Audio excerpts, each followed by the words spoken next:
Good morning, good morning, good morning. I am here once again. I am here once again to read our daily devotional. Today is Wednesday, August the 31st. I'm not going to waste a whole lot of time. Got to be at work, as you can see. I'm dressed and ready to go. And I will be reading coming out of Jesus in Red. Jesus in Red. And the title for today's devotional is Many Trials. Many Trials. Foxes have holes, and birds of the air have nests. But the Son of Man has nowhere to lay his head. You can find that reading in Luke 9:58. This verse flies in the face of the prosperity preachers. Jesus was saying that even though animals had a place to stay at night, he had no place to lay his head. While the promises is that God will supply all of our needs according to his riches and glory, we are not guaranteed a bed of roses. Rather, there is the promise of many thorns for the Christians. We enter the kingdom of God through much tribulation for us. Wait a minute. Hold on. Okay. We enter the kingdom of God through much tribulation. Much tribulation. Life for us is often trial after trial, if that's not the truth. But look at these wonderful promises. Blessed is the man who endures temptation, for when he has been approved, he will receive the crown of life, which the Lord has promised to those who love him. And that's James 1:12. In addition, when we have nowhere to lay our head or no food on the table or gas for the car, we know that all things are working together for the good of those that love God and are called according to his purpose. Romans 8:28. It is in his permissive will that he allows tribulations to come to us, because he has the end product in mind. He knows exactly what we need. Now it's time to do some soul searching. Do I fully believe that all things work together for my good? I'll answer that. Oftentimes, when we are going through at that moment, you're blinded by what you're going through, and we forget the promises. When God said, I will leave you. I will never leave you. I will never forsake you. I'm your provider. I'm your healer, when you're sick. I'm your provider when you're broke. When different things is going on, he's always there. We forget about those things, and we begin to feel like we are alone when we're going through. But we have to always remember, we have to always reflect on, what did he say? He said he would never leave me nor forsake me. And do I rejoice in that fact? Yeah, once you come to yourself, then you like, wait a minute. No, Lord, you said you'll never leave me nor forsake me. Lord, you said you my provider. Lord, you said you're my healer. We got to be like the prodigal son. We got to come back to ourselves. Recall the times when God has used a negative circumstance for a positive outcome. Oh, God. I said I was going to have one, but forgive me, I don't. I know there's a current situation that took place, and God is still working it out, but he gave me the revelation and the understanding of what happened and why it needed to happen. And it turned out for my good. I'll leave it, I'll leave it right there. And here's the prayer. Father, help me to always thank you for the good and for what may seem to be the bad at that time. That's what I just said. Most time in that moment, we just feel like all hope is lost. We just feel like nothing is going to change. We just feel like we're left behind. We feel like that he's forgotten about us. It said, it seems like. We got to always remember that things don't always be what it appear. God is always up to something. He's always working in the working in the back, pulling those strings, making those calls, doing what he do. But I wrote down a few things, and I'm gonna get into that. When Jesus was speaking, I don't know if I gave the title, but the title is Many Trials. And then it got into foxes have holes and birds of the air have nests, but the Son of Man has nowhere to lay his head. Luke 9:58. And when I read that, I didn't get the full understanding. I was like, Lord, what in the world? So, I just kind of started researching, so I can get that in my spirit, so I can have much of an understanding. So I wrote some things down. It said, Jesus made the point that there is a cost to following him. That's what he means when he said, in other words, I don't have the best of the best. I'm not, are you sure you want to follow me? Because following me, you got to give up some things. You got to give up what you want. You got to give up what you desire. You got to give up what you love. When following Jesus, there is a cost. There's a sacrifice. And there's a lifestyle. There's a cost. There's a cost of following Jesus. Oftentimes we say things because it sounds good. But we don't understand. When you say, use me, you don't know what that's going to look like. You don't know what you're going to have to give up. You don't know what you're going to have to let go of. But in this walk, you got to forsake mother, father, brother, whatever. Your own life. So we got to give up some things. We got to sacrifice. No more clubbing. No more shacking up. No more getting drunk. You got to give up some things. You got to be willing to sacrifice for his name's sake. You got to be willing to give it up for his name's sake. It's a lifestyle change. It's a lifestyle change. You don't do the things that you used to do. You don't go where you used to go. You don't live how you used to live. There's boundaries. Living this life, there's boundaries. There's things that you don't do. There's places that you don't go. If you're a fornicator, you don't do that no more. If you're adulterous, you shouldn't be doing that anymore. Period, point blank. Now, that don't mean that we don't get ourselves in things, but we shouldn't just keep, dwelling in it over and over and over again that it becomes a lifestyle. No, he's delivered you from that. And so Jesus made the point that there is a cost to following him. And when the scribe said, I'll follow you wherever you go. I'm with you. Listen, you ain't got to worry about me. Where they see you, they gonna see me. He said that, and then consider the lifestyle that Jesus led. Jesus was all in the wilderness. He was all in the woods. He was, you know what I'm saying? And when he went to different towns, he had to just stay with somebody. He didn't, they didn't have hotels and motels and, all that type of stuff. So he was saying, and that's what I was saying, oftentimes we say things because it just sounds good. Oh, I'm going to follow you. Oh, I got your back. Wherever you go, have you ever hear somebody say this? Or if you need me, all you got to do is call me until you call them. Then they done forgot about that they said it. Or people say something, then you turn around to something totally different. You're like, wait a minute, huh?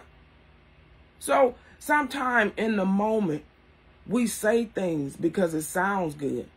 But oftentimes, we can't carry it out. But God, Jesus wanted him to know, are you sure? Because, see, I already know that you don't even know what you asking for. You don't even know what following me really looks like, but we're going to get into it. And oftentimes people change their mind. Okay. And what Jesus was asking him, he said, are you sure you want to be homeless like me? You sure you want to go through these trials? You sure you want to, be laying out in the woods? You sure you're going to have to forsake mother and father and children and your own life? You sure? Because that's what it's going to consist of. You sure you want to lie in these many beds that's going to keep you forever in turmoil and trouble and, sacrifice and giving up and letting go? Are you sure? He wanted the scribes to truly count the cross of what he was proposing. He really wanted them to understand that following him, your life is no longer your own. You may not live in the finest of the finest. That don't mean that in the end that you don't wind up being able to afford certain things. But a lot of time in the beginning, man, you being shaped and molded and stripped and everything else. You don't even know what a hotel even look like. So, but that's what he was saying. He said, and Jesus said, it is always wise to count the cost. You got to, realize that walking this walk, it said narrow is the way. You're going to lose some things and people. You got to let go of some things. You got to forgive some things in order to walk with him. Because all those things that represent baggage, and where he's taking you, it's not even enough room for it. There's, because the work that you're going to be doing, you can't be operating in unforgiveness. You can't be one of the ones, and I didn't write it down. He said, can I go back and bury my father? He said, let the dead bury the dead. He wasn't being insensitive. He was saying, but life is more important than death. So what has happened back there is done and over with. We can't keep dwelling on the past. What somebody didn't do and what they did do, and they didn't do it the right way, and they didn't give me what I needed. He said that let that stuff go. That's dead. You can't get that back anymore. Look towards where God is trying to take you. God is saying you can't pack all that stuff. You got to pack light. If you rolling with me, you got to pack light. You can't take all of that stuff that's nothing but dead weight. So we got to be willing to let some things go. Many followers of Christ expected that he would soon set up his kingdom, and they wanted to be on the winning side to partake in the glorious victory. See, some people got their eyes focused on the promises of God, and so they began to follow him for those reasons, forgetting about the suffering, the sacrifice, and the cost. Because you're going to meet those things before you see any promises. You're going to meet those things before you see any blessings. So the question is, are you ready? Are you ready to be like those foxes? Are you ready to not have a den? Are you ready to not have a place to lay your head, no stability, to follow him? Because when you follow Jesus, you follow him blind. You follow him not really knowing where you're going, where you're going to end up. He said we're going to the other side. He doesn't tell us what all we're going to have to go through to get there. So are you ready to just follow him almost with your eyes closed, trusting and believing that he's going to lead you into all great things? And he is, and he will. But are you willing to give up your den? Are you willing to give up your hole? Are you willing to give up your lifestyle? Are you willing to sacrifice? Are you willing to pay the price? Are you willing to say, Lord, here I am? Are you willing to say, Lord, I'll follow you? Are you willing to say, I'm going all the way with you? Are you willing? That's basically what he was asking the scribes. Are you sure? You sounding good. You sounding big. You sounding mighty. But I know what you're made of. This ain't that. You're going to lose some things when you start following Jesus. You got to let go of some things when you start following Jesus. You got to forgive when you start following Jesus. You got to let go when you start following Jesus. You got to start packing light when you're following Jesus. You can't follow Jesus way down. That's why he said his burden is light. So we got to, we got to let go of things that we're trying to take in with us. So with that being said, that's the end of the devotional. This really was a good one. Foxes have holes and birds of the air have nests, but the Son of Man has nowhere to lay his head. He was on the move. He was on the move. And that's where we need to be spiritually. Always on the move. Always on the go. Looking, seeking who we can help. Seeking who we can pray for. Seeking who we can uplift. Seeking who we can encourage. That's what that's where we need to be. That just living freely to doing the work that we're called to do. So that's really what he was saying. I stay on the move so much. I stay busy. My father got me busy till I don't have time to set up camp, as they say. I don't have time to even put up a tent. Because once I put up a tent, I'm going to have to be taking it down to go, I'm on another mission. We need to always be found being on a spiritual mission. We should never get so comfortable that when he says go, that we can't go. When he say move, we can't move. You done got too comfortable. Because following Jesus, you really can't, spiritually, you can't really get comfortable to the place that whenever he tells you to go, when he tells you to leave something behind, that you can't. Because there's going to be moments, there's going to be times where he's going to say, okay, it's time to go. It's time to move from A to B. And sometimes he'll move you from A clean to Z. So, you have to be prepared. You have to be ready. And so that is the end of the devotional. Again, the title was Many Trials. Following Jesus, there's many trials.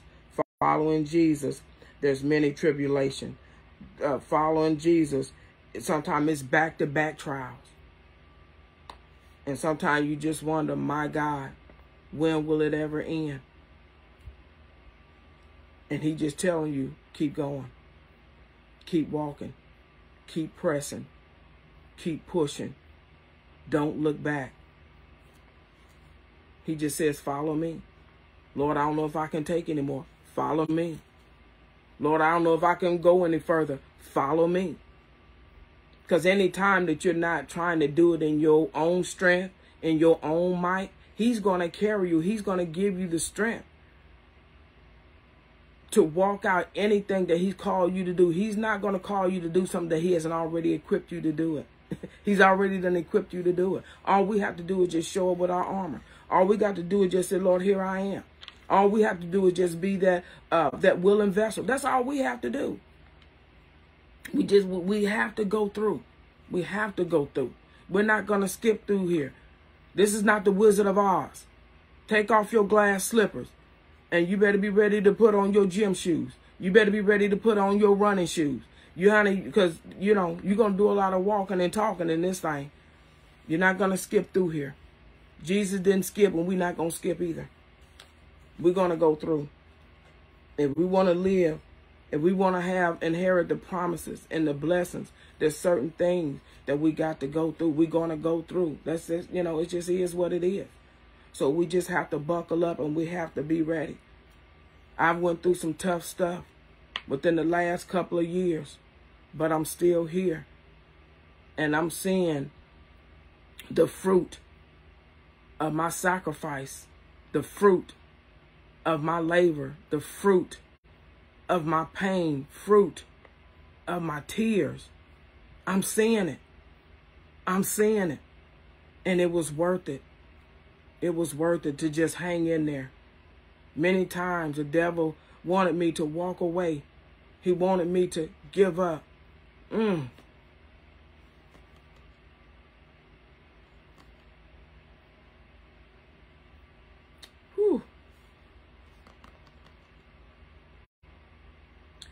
He wanted me to throw in the towel.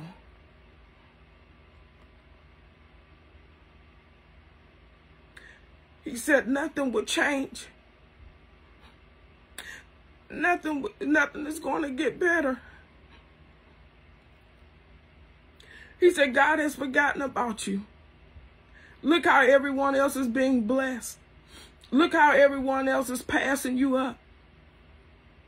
And I had to realize, Jesus said, I have you hidden. You're hidden right now until I'm ready to uncover you, till I'm ready to reveal you, till I'm ready to release you. So I had to change my way of thinking. I had to change the way I looked at this and how I viewed that. I had to change. And I had to realize that my journey is my journey. And I have to focus on where God is taking me. I'm not going to go the same way that someone else went. I'm not going to have to do the same thing that someone else had to do. Once we get fixated and focused on what he's doing in our lives, we don't have time to try to pick apart what's going on in someone else's life. Because one thing I've learned, I don't know the tears that someone else shed. I don't know the pain that they've gone through. I don't know what they're battling. I don't know, what they're sacrificing. I don't know.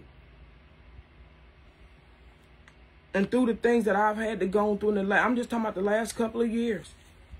I ain't got to go back 10 years. I ain't got to go back 15 years. Last couple of years, he's taught me some things. He's carried me through some things. He strengthened me through some things. He removed some things and people. And I had to stand. Even when it looked like I was crumbling and they was prospering, I had to stand. I had to see them gain things and I'm looking like, Lord. He said, just stand. I got you. I got you. And there are going to be seasons and times where we lose focus. I just talk about me. There have been times I've lost focus, but I couldn't stay there. He quickened my spirit. He said, I'm the same today, yesterday, and forevermore. I'm still able to heal you. I'm still able to deliver you. I'm still able to bring you out. I'm still able to bring you through. I am who I am. And you are who you are. You're not your past. You're not your mistakes. That's not who you are. Let's go back to the garden. Let's go back to the beginning. Who I created you to be. And that's how I had to start living my life.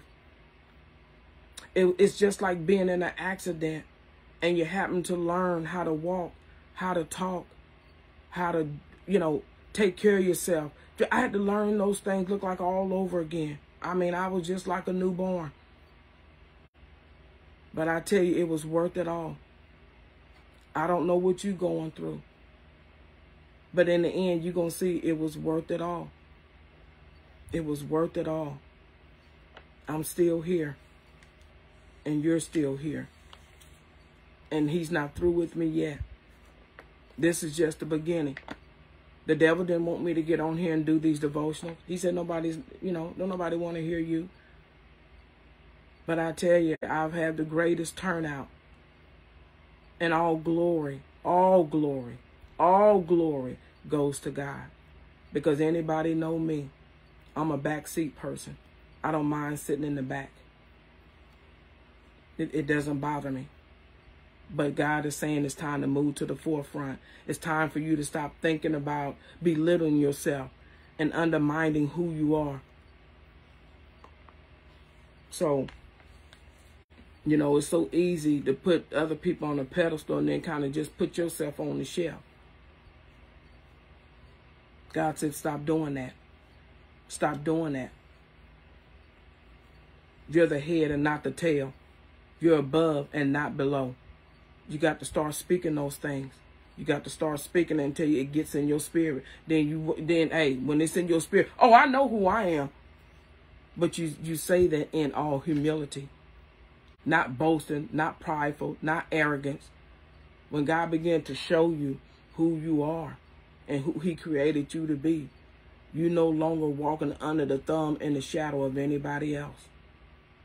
Because he said he has no respect of person. I'm not better than you, and you're not better than me. We're all children of God, and we need to start loving one another as such. So I done rambled on enough. It's time to get off of here. But this was beautiful. You know, we got to know in this hour when we say certain things that we're not saying it to impress. We're not saying it to sound good. Jesus had to let the scribe know, you said you want to follow me, but following me, this is what it looks like. This is what you're going to have to let go of. This is what you're going to have to leave behind. This is what you're going to have to stop doing. This is what you're going to have to start doing. It's a cost. It's a cost to following Jesus. Sacrifice. There's a sacrifice to follow Jesus. And then there's a lifestyle change when you're going to follow Jesus. The question is, are you ready for the many trials? That's the title. Because walking this walk, that's what it comes with. But stay focused on the promises. Stay focused on the promises. God is going to Romans 28 a lot of our lives. A lot of us done went through no food on the table, no gas, no money, no job, no clothes, no family. But then he's going to turn that thing around. I remember the song says, hang on in there. I don't know who I'm speaking to today, but God is saying, hang on in there. For just a little while longer, hang on in there. He got you. He got you. So I'm going to hop off here. I pray that everyone have an amazing day. Speak life. Speak life. No matter what you're going through, no matter what you're facing, speak life. Because what you plant is what you'll harvest. What you speak is what you'll birth. So we want to speak life. No matter your situation, speak life. And don't allow no negativity, and don't you be negative. So everyone have a blessed day, a blessed Wednesday, however way, you know, God allows you to spend it, whether you're headed to work, like myself, getting off work, or just whatever. Just speak life and always be grateful. In all things, give thanks. Until next time, be blessed.